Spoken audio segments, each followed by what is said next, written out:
Welcome back to Photo Finish Garage. Thank you for joining me today. Just doing a quick video for those out there that is dealing with these rear end differentials on the Ford Edge Sport all-wheel drive, also the Lincoln MKX all-wheel drive, MKTs, Ford Edge, Ford Escapes, Ford Flex, Ford Fusion, Lincoln MKZ, any of the platform with Ford that has that's an all-wheel drive model.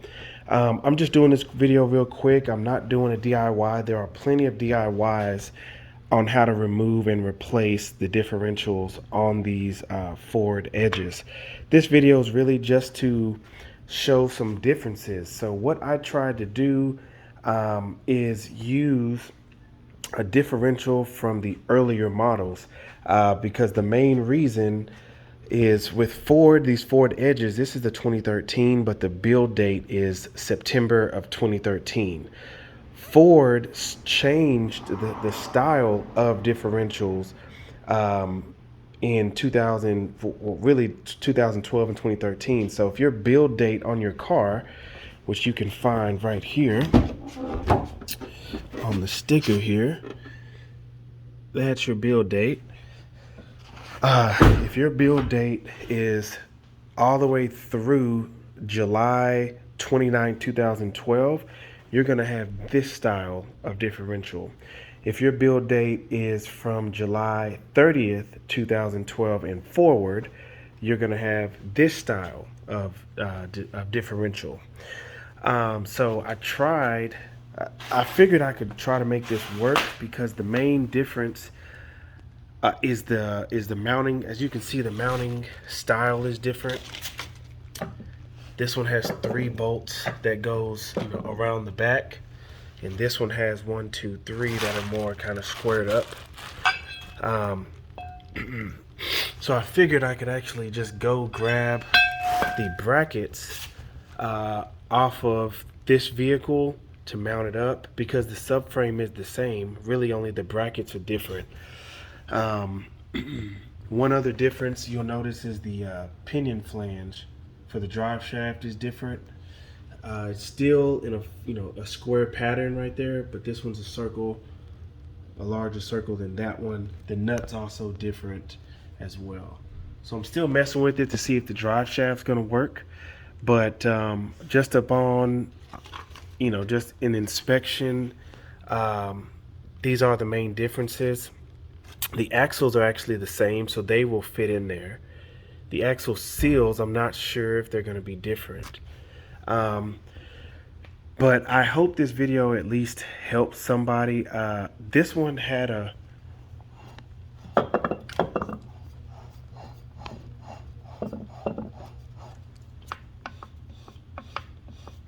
to me, this one sounds a little bit noisier. And when we were driving, it sounded like it was a growling or howling noise that came on right at about 40 miles an hour. And it never got any louder or never got, any worse, but it was definitely pronounced at 40 miles per hour. I had replaced the wheel bearings already before, so I don't think it was the wheel bearings. I think it was something going on in this rear end. So another thing I want to mention, these from the earlier models, these differentials are only anywhere from $100 to $200 depending on the mileage of the unit, whereas those are anywhere from $1,000 to $1,500 used and $2,000 plus from the dealer, but the part is discontinued, so you can't actually get that anymore. One other thing to think about is the gear ratio. This one I ordered is actually incorrect. It was sent from LKQ and it's the wrong part. It was supposed to be from a 2011 Lincoln MKX that had the 3.39 final drive in it, like this one. I'm going to show you again where you can find that. All this information's on your VIN sticker. But you can see right there where it says axle code 3F. So 3F is 3.39, and there's a series of other letters. So I'm trying my best to not spend $1,500 on a used unit. I might try putting in one of these style with, I think 3E has a 3.36 ratio. So to my understanding, if this is not matched up, then it can cause some issues with the gears in the transmission and the PTU because they're all synced up. But again, all these transmissions, I think they're 6F50s for the V6. I think they all have the same ratios. So I don't know what else you can mess up if that one's incorrect. So again, this isn't a DIY. This is more just a video so to document the differences between these. The differences between these two differentials. You know, even like it would work.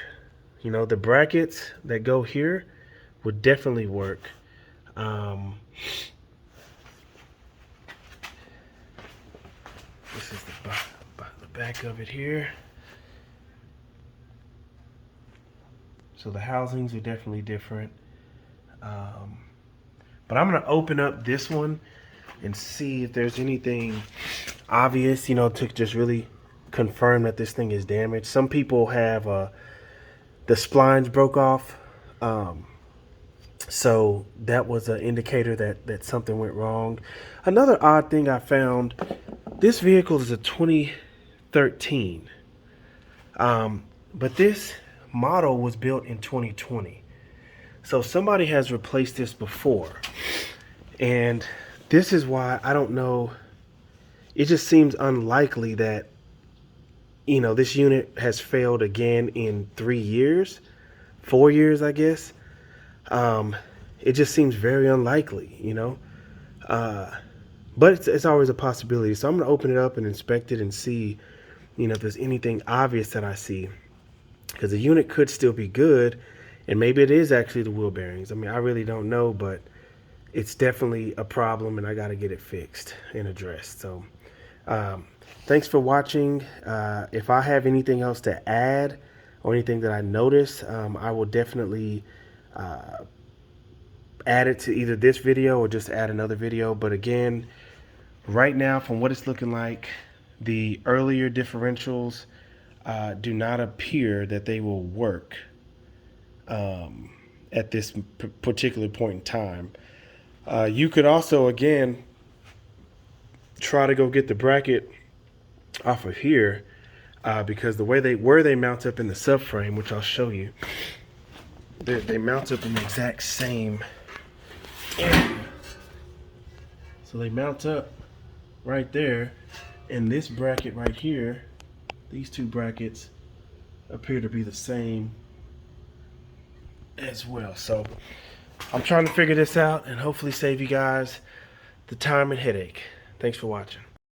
Well, I figured out while I'm here, I'll go ahead and disassemble this. So you'll need a 13 socket. Pinion flange comes right off. And then you had 4 bolts here, which are these, and they were T40s. And this is supposed to be that viscous clutch or whatever. Oh, there's my fluid leaking. So we're gonna see. Thought they said this was supposed to be a sealed unit, so I don't even know if fluid is supposed to be in here or not.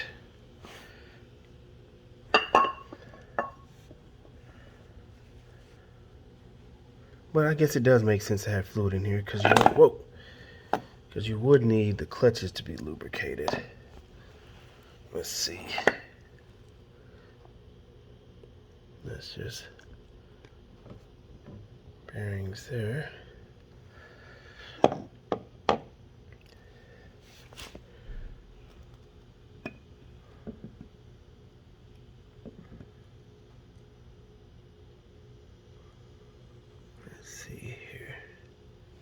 So a lot of people reported having damage to these splines. Let me try to turn this flash on.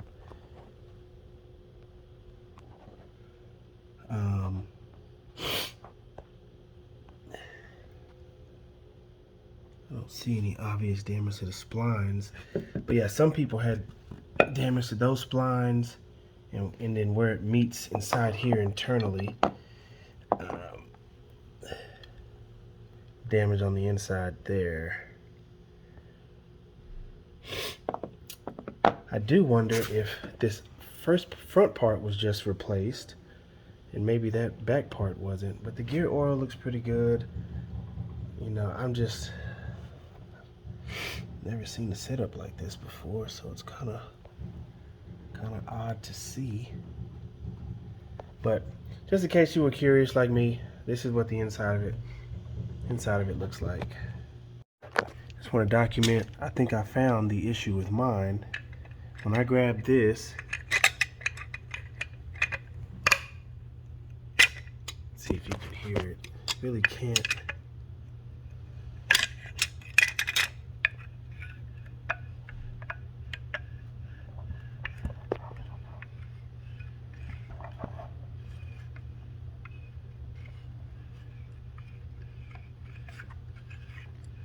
It's very, it's binding. Like there's a bearing or something in there that's failed. I Googled this part number. It looks like there's a oil seal from AliExpress that says CV6W-4676-AE. And that's some kind of oil seal. So I'm gonna try and get this magnet off of here and see if we can maybe find a part number of a bearing that can be serviced. I mean, it's already a bad unit, so might as well explore while we can, see if we can maybe repair it. All right, as I continue to tear into this, you know, that's where your connector is. I was trying to bang it out, but I realized that there's actually this snap ring. When this is pushed down into here like that, this snap ring grabs onto this lip. So I've gotten that off, and now wiggling the magnet out. So that is actually sits inside of the clutches there. So we'll do that. We're gonna clean all that up if we're able to use that. So now I found some Torx, and I'm gonna try to pull this assembly off and see if there's any kind of bearing we can service. Because I mean, my God, that would save, you know, however much time, especially since the noise is not coming from here. It's getting bound up right in this area. So let's go for it.